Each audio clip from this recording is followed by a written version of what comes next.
First guttural Qal infinitive construct. Now let's look at the infinitive construct. We'll look first at the pattern 1 verb. This is amad. And we see here that the infinitive construct amod is just like the imperative amod. And the only difference between this and the strong verb is that your simple shava has become a compound shava. We've seen that many times, so that's expected. So infinitive construct, compound shava. Now, you apply the rule of shava with inseparable prepositions. So if you have amod, the infinitive construct, and you add le to it, if you put this together, you'll end up with two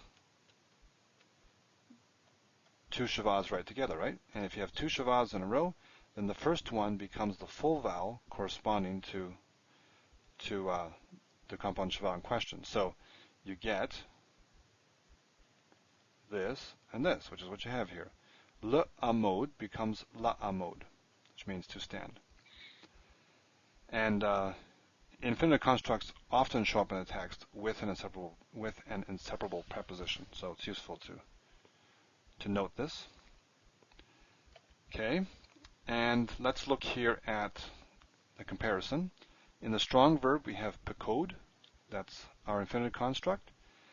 In the pattern 1, we have amod, which we just looked at. So the only difference here between the strong and the weak is that you have a compound shava because of the guttural. That's pattern 1. Pattern 2, again, the only difference between the strong and the weak here is that you have a compound shava because of the guttural.